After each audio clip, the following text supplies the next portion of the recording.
A very big hello to all my dear students.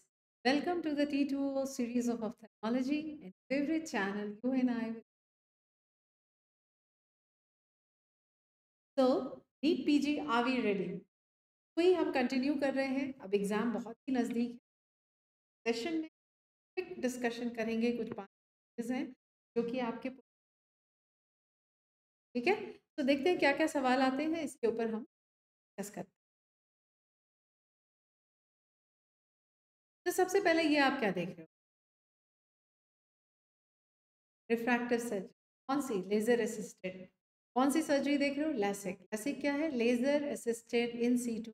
क्या दिख रहा है आपको? पहली चीज़ है, हम टॉपिकल स्टेप्स एक बार क्विकली रिवाइज कर लो. टॉपिकल एनेस्थीसिया दिया, फिर हमने एक फ्लैप रेज.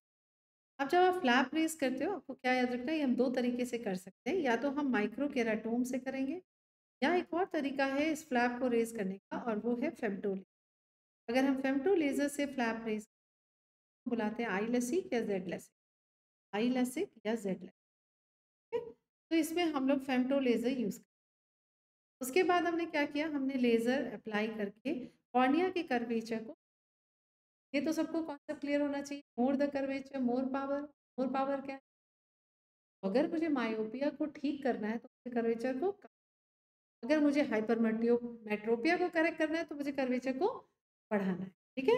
उसी को बोल रहे हैं लेजर स्कल्पटिंग. और केराटोम्यूलिसिस, इसी का मतलब अर्थ होता है, केराटोम्यूलिसिस मतलब चेंजिंग कर्वेचर ऑफ कॉर्निया.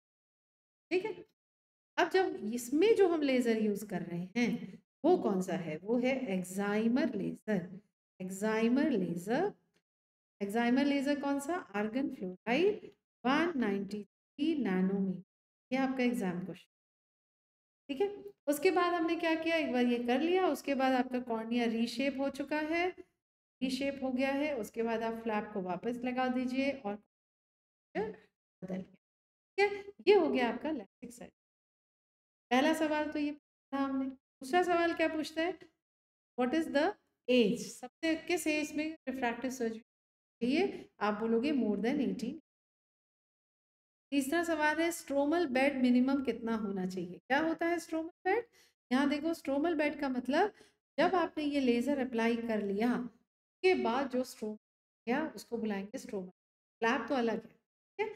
तो स्ट्रोमल बेड जो होता है वो एटलीस्ट 7 to 70 माइक्रॉन्स जरूर पीछे बच जाना चाहिए सब काटने के बाद. फ्लैप अलग से दोबारा बता रही. टोटल थिकनेस कम से कम 450 माइक्रॉन्स. ठीक है. अब आपको ये समझना है यहाँ पे कि अच्छा, एक और चीज रिवाइज कर लो मेरे साथ. नॉर्मल कॉर्नियल थिकनेस क्या होता है? नॉर्मल कॉर्नियल थिकनेस जाएगी 500 to 6. ये कुछ सवाल है इसके अराउंड. एक और सर्जरी जो हमें रिवाइज करनी है वो है स्माइल. स्माइल में क्या है? हम कुछ भी यहाँ पे तो फ्लैप रेज कर रहे हो ना, लेकिन यहाँ फ्लैप नहीं बन रहे क्योंकि फ्लैप के अपने कॉम्प्लिकेशन, इन्फेक्शन हो सकता है, एपिथेलियल इनग्रोथ्स हो सकते हैं, फाइब्रस इनग्रोथ. ठीक है. तो स्माइल क्या चीज है? Small incision lenticule expansion. Small incision lenticule expansion. तो किस लेजर से करते हो? इसको हम फेमटो से. क्या करते हो? फेमटो को डायरेक्टली स्ट्रोमा पे फोकस करो और एक स्ट्रोमा का छोटा टुकड़ा जिस तरह से दिख रहा है ना, ये आपने काट लिया अपने नीड के हिसाब से कि कहाँ फ्लैटन करना है, कहाँ बल. मैंने बेसिक बता दिया कैसे करना. मायोपिया है तो सेंटर को फ्लैटन करेंगे, हाइपरमेट्रोपिया है तो सेंटर.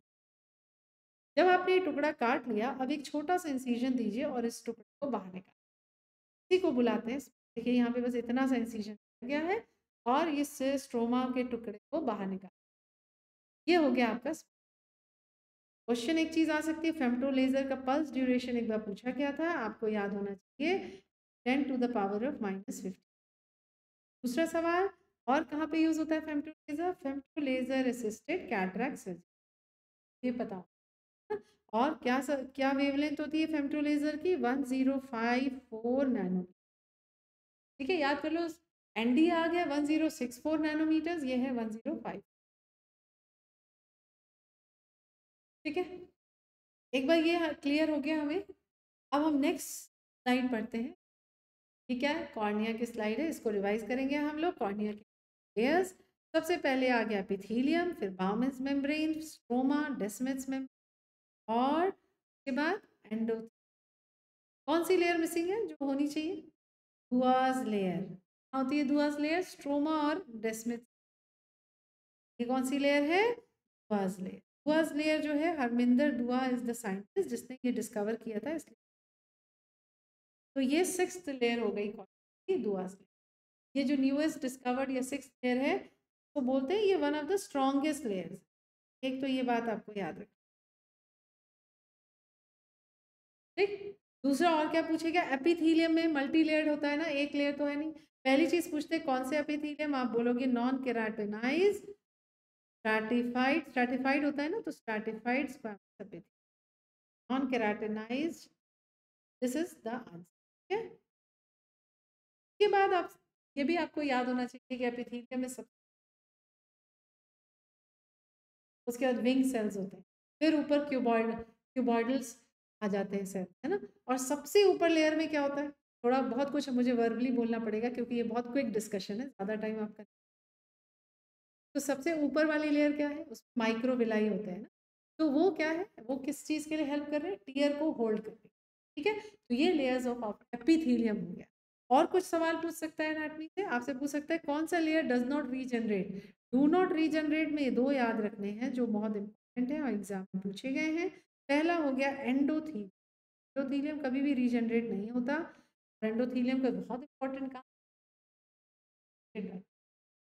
दूसरा कौन सा रीजनरेट नहीं होता? बाउमेंस में। बाउमेंस मेम्ब्रेन में याद रखो पार्ट ऑफ स्ट्रोमा ही होता है, स्ट्रोमा भी तो नहीं रीजनरेट होता। जब भी कोई ट्रॉमा, स्ट्रोमा में कुछ भी पैथोलॉजी होती है, स्कारिंग होती है, तभी तो हमें मिलती है नेबुलोपेस्टी, मैकुलोपेस्टी, ल्यूकोमा, है ना। तो दिस इज योर, तो स्ट्रोमा भी नहीं होता, बट आपको मेनली क्वेश्चन ओरिएंटेड बता रही हूँ। पहले एपिथेलियम मेम्ब्रेन, और डिवाइड कौन से हो रहे layer? Epithelium, simple stem cells regenerate होता है, पार्ट ऑफ डेस्मेस मेम्ब्रेन भी रीजनरेट। ठीक है, ये याद रखना। अब हमें कुछ और चीज़ें जो फिजियोलॉजी में पता होनी चाहिए। एक तो मैंने अभी आपको समझाया कि कॉर्निया पूरी तरफ चारों तरफ पानी से घिरा हुआ है, फिर भी ये जो है एक्वस ह्यूमर लिखा है ना मैंने, तो ये फिर भी डिहाइड्रेटेड है। ऐसे क्योंकि एंडोथीलियम सेल ना तो बैरियर की तरह एक्ट कर रहे हैं, बट क्या होता है जो भी पानी कॉर्निया में गया वो सोडियम पोटेशियम एटीपीएस पंप से वापस। ठीक है, इसको बुलाते हैं पंप फंक्शन। तो दोनों काम कर रहा है, pump function and barrier function of endothelial cell, जिसकी वजह से कॉर्निया हमेशा रहे। अब क्या क्या फैक्टर्स हो सकते हैं to maintain the dehydrated state of the cornea? क्या क्या फैक्टर्स हो सकते हैं हमें याद करने? सबसे पहले लेयर वाइज मेरे स्टाइल में याद करो, simple regular arrangement of epithelium, कोई माइटोटिक क्लंपिंग ऑफ नहीं है, कोई सेल्स क्लंप की वजह से लाइट रेज। दूसरी बहुत इंपॉर्टेंट चीज, smooth, optically smooth air film, ये भी बहुत इंपॉर्टेंट पॉइंट। नेक्स्ट हो गया आपका स्ट्रोमल लैमेली, है ना। तो जो आपका स्ट्रोमल लैमेली होता है, एक रेगुलर अरेंजमेंट में होता है। आप सबने पढ़ा है ना, distance to stromal lamellae is less than half the wave. Fix distance को इसीलिए स्कैटरिंग ऑफ लाइट नहीं होती, और जो भी लाइट कॉर्निया से पास करती है, यही कारण। और इस डिस्टेंस को मेंटेन करने के लिए क्या चीज़ है?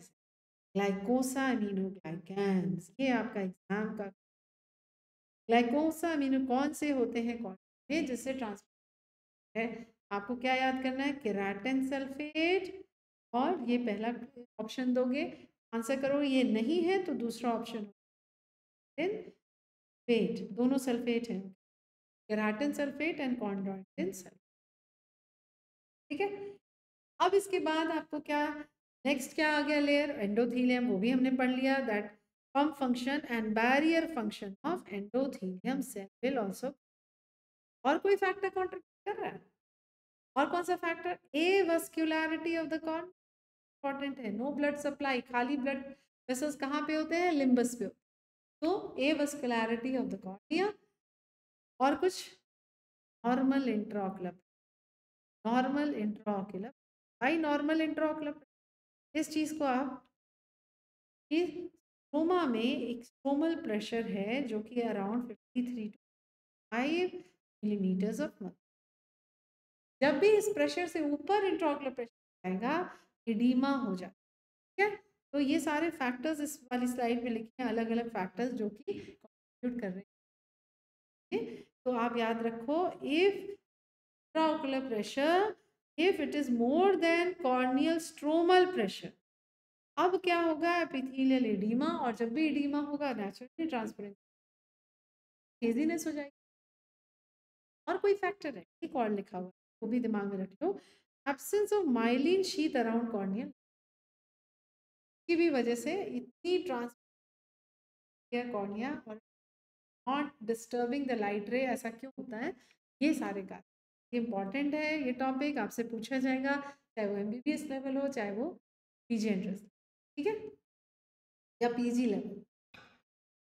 ओके, नेक्स्ट स्लाइड हम पढ़ेंगे, रिवाइज करेंगे, ये क्या है, ये भी एग्जाम में आया था, अगर आपको याद हो, सेंट्रल ल्यूमन है और ये सारे सेल्स के अराउंड ये ट्रू रोजेट्स कहलाते हैं, या इसका दूसरा नाम जो कि पूछा गया था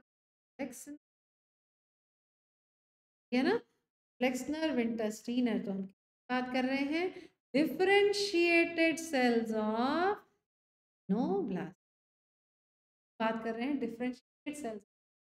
दूसरा कौन सा होता है, जब इसमें ल्यूमन नहीं है, अगर न्यूमन नहीं होता, अब इसका क्या नाम है, अब उसको बुलाते हैं होमर राइट, या इसको बोल सकते हो सूडोरोजे, सूडोरोजे। और तीसरा क्या टाइप होता है, टूरिट्स। ये तीनों पैथोलॉजिकली के अलावा और क्या सवाल आएगा आपको रेटिनोब्लास्ट से, most common mode of presentation, तो पता है हमें क्या आंसर करना है, leukocoria, white eye reflex, when the pupil looks white. Second आपसे पूछेगा second most common mode of presentation, second most common mode है, second most common mode of presentation. अब आप बोलोगे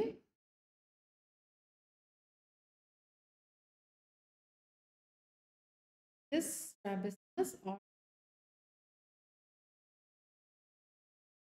ठीक है, इसके बाद और क्या पूछेगा, नेक्स्ट पूछ सकता है most common mode of spread, most common mode of spread. आप क्या बोलोगे, आपको बोलना है optic. And most common noun ocular malignancy, क्या बोलोगे, नॉन ऑक्यूलर मैलिग्नेंसी, ये आप बताओगे इस ऑस्टियोसार्को ना। फिर आपसे पूछेगा what is the gene involve, है ना, जेनेटिक डिजीज होती है, रेटिनोब्लास्टोमा जीन कहाँ लोकेटेड है, ये जीन ये 13q14, मतलब लॉन्ग आर्म ऑफ प्रोटीन का 14th बैंड, यहीं पे आपको। और अपने आप क्लासिफिकेशन और ट्रीटमेंट जो पढ़ाया था उसको आपको रिवाइज कर लेना, international classification of retina, quick discussion हो रहा है, फिर भी मैंने बता दिया, इसको आप रिवाइज, ठीक है। अच्छा, इसके बाद नेक्स्ट हमारा क्या स्लाइड क्या पढ़ेंगे, ये क्या है, ये भी एग्जाम क्वेश्चन था इसलिए मैंने इंक्लूड किया है। ये आप क्या देख रहे हो, जॉइंट पैपिला देख रहे हो, this is joint papillary conjunctiva, ठीक है। जब भी ये फ्लैट रेज्ड एरिया होते हैं, ये पैपिला होते हैं, फॉलिकल्स नहीं होते, आपको ये बहुत क्लियर, ये फ्लैट रेज्ड एरियाज है, ठीक है। तो ये क्या है, जॉइंट पैपिलरी कंजंक्टिवा। तो जॉइंट पैपिलरी कंजंक्टिवाइटिस में क्वेश्चन आया था, कब मिलेगा, तो बस याद रखना है over wearing of contact lens, of soft, mainly soft contact lens, infection भी हो सकता है, ये भी करेक्ट। ओके, और इसी तरह की पिक्चर एक और मिलती है, किसमें मिलती है, वर्नल केराटो कंजंक्टिवा, वो भी अच्छे से रिवाइज कर लेना। वो क्या बुलाते हैं, वो स्प्रिंग केटार, स्प्रिंग केटार में आप क्या देख रहे हो, स्प्रिंग केटार सही नाम है, खाली स्प्रिंग मिसनोमर है, क्योंकि ये मेनली डिजीज, ठीक है, किसमें मिलता है, male children, hot of itching and watering. और फाइंडिंग्स में क्या क्या मिलेगा, वो एग्जाम क्वेश्चन है, याद रखना, बड़े बड़े जब पैपिले हो जाते हैं, कॉबल स्टोन अपीयरेंस। फिर एक सवाल आता है आपको, ये जो आपकी कॉर्निया के ऊपर जो लिम्बस पे पैपिला डेवलप है, ये लिम्बस पे पैपिला पर सेंट्रल डॉट्स होते हैं, इसको क्या बुलाते हैं, नर ट्रांडास, और नर ट्रांड, ठीक है, याद रखेंगे। और क्या याद रखेंगे, एक और चीज़ मिलती है वो है क्यूपिड्स बो, है ना, लेजीनेस तो क्या बुलाते हैं, क्यूपिड्स। और क्या फाइंडिंग हमारे एग्जाम क्वेश्चन हो सकता है, शील्ड अल्सर, ठीक है, शील्ड कैटरैक्ट पढ़ा था ना एटोपिक डर्मेटाइटिस में, ये है शील्ड अल्सर, माइक्रो इरोजन हो रहे हैं उसके ऊपर म्यूकस डिपॉजिट, ये किसमें मिलता है, वर्नल के। फिर आपसे एक और सवाल पूछता है व्हाट इज मैक्सवेल लॉरेंसाइन, मैक्सवेल लॉरेंसाइन क्या होता है, आप बोलिए pseudo membrane on the based papilla that is lens, उसके ऊपर जो सूडो मेम्ब्रेन होता है इसको ही बुलाते हैं मैक्स।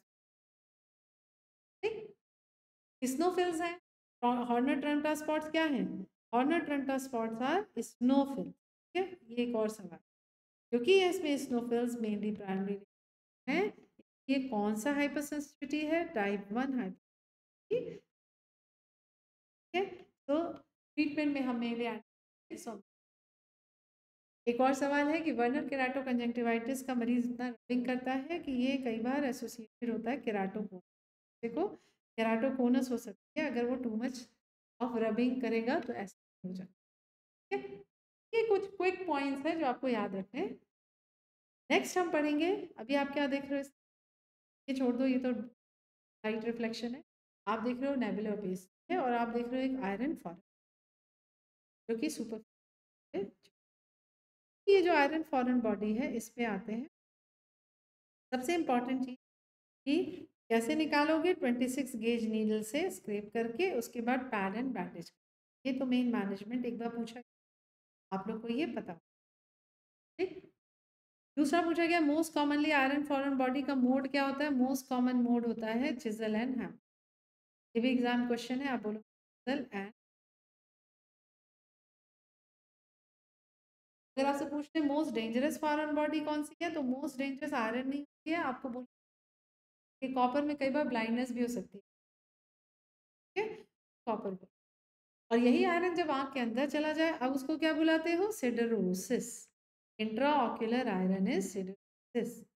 अब इंट्राऑक्यूलर आयरन में क्या क्या सवाल आते हैं, व्हाट इज फर्स्ट साइन, पहली चीज होती है lens pigmentation, lens deposits, iris deposits, finally जो है आपके रेटिना, रेटिनल इन्वॉल्वमेंट में क्या मिलेगा, रेटिना जब इन्वॉल्व होगा तो क्या मिलेगा, रेटिना जब इन्वॉल्व होती है तो आप देखते हो there is decrease b wave, amplitude of b wave कम होता है ऑन ईआरजी, अगर आपने रिवाइज कर लो मेरे साथ, ईआरजी में क्या पढ़ा था, ए वेव है, ये बी वेव है, yes, A wave is negative wave होती है, किससे करस्पॉन्ड करती है, photo rods and cones, B for B wave bipolar, बहुत छोटी सी सी वेव होती है उस पर नहीं जाएंगे अभी, बाइपोलर मेन इंपॉर्टेंट एनर्जी, तो decrease b wave.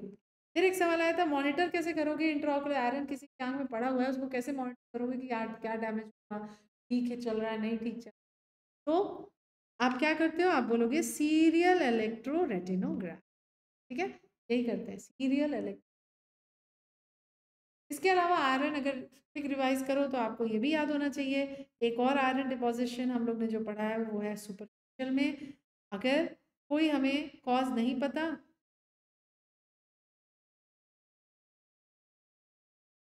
Idiopathic iron deposit, cornea के ऊपर जो आयरन डिपॉजिट हो गया mean the middle one third and lower, middle two third and upper two third and lower one, upper two third lower one third के junction पे इस तरह से जो आयरन डिपॉजिट होगा वो कहलाता है हुडसन स्टार्ली लाइन, पढ़ा है ना, और अगर वही चीज़ हम लोग ने पढ़ी है कि अगर वो टेरिजियम के ऊपर होती है, टेरिजियम के हेड पे, अब इसको क्या पढ़ा है हमने, स्टॉकर्स लाइन, है ना, ये हो गई स्टॉकर्स, और अगर ये ट्राबिक्युलेक्टमी ब्लेब के ऊपर है अब इसको क्या बुलाते हैं, Ferry's line, filtering bleb Ferry's line, ये बातें याद रखें। अभी कोई आयरन है जो कर रहे हैं, फ्लेशर्स रिंग, ठीक है, तो क्या होता है फ्लेशर्स रिंग, पढ़ा था ना, ये हो गया केराटोकोनस बेस ऑफ जो आयरन को बुलाते हैं, ये आपके आयरन के अराउंड क्वेश्चन, किस लेयर डिपॉजिट होता है आयरन, याद है ना, इज एपिथेलियम, ठीक है, केस ऑफ फ्लैशर क्या है? Copper deposition in Descemet, brain in patients of disease, ये अलग है ना। और ये लास्ट स्लाइड हम पढ़ेंगे, इस पे भी सवाल आ चुका है। क्या देख रहे हो आप? Lid coloboma. क्यों होता है कोई भी coloboma? Failure of closure of the choroidal fissure, जब कोरोइडल फिशर क्लोज नहीं करता। वैसे कोरोइडल फिशर कब क्लोज करता है? So normally it closes by, ये पूछा गया है, आप बोलोगे 6-7th week of gest, 6 to 7th week of gest, right, थोड़ा एम्ब्रॉयनिक डेवलपमेंट। इसके अलावा आयरिस कोलोबोमा हो सकता है, lens coloboma, disc coloboma, anything can be possible. एक क्वेश्चन आया हुआ है कि आयरिस कोलोबोमा का मोस्ट कॉमन आपका position, generally it is inferior Naz. तो ये कुछ इंपॉर्टेंट क्वेश्चंस हैं अराउंड इस एक क्विक डिस्कशन था, मैं आपका ज़्यादा टाइम भी नहीं लेना चाहती, बस इतना ही बोलूँगी। Please give your 100%।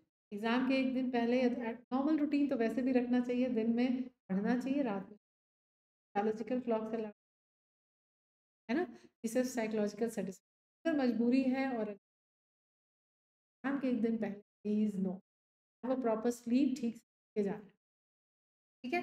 एंड बस जो भी है अब लास्ट मोमेंट पे मगअप करना, ठीक है, पीसफुल माइंड से कहीं ना, फाइटर इंस्टिंक्ट आ जाना है कि बस अपना 100 अपना कर्म कर, कल की चिंता। Thank you so much, stay blessed, keep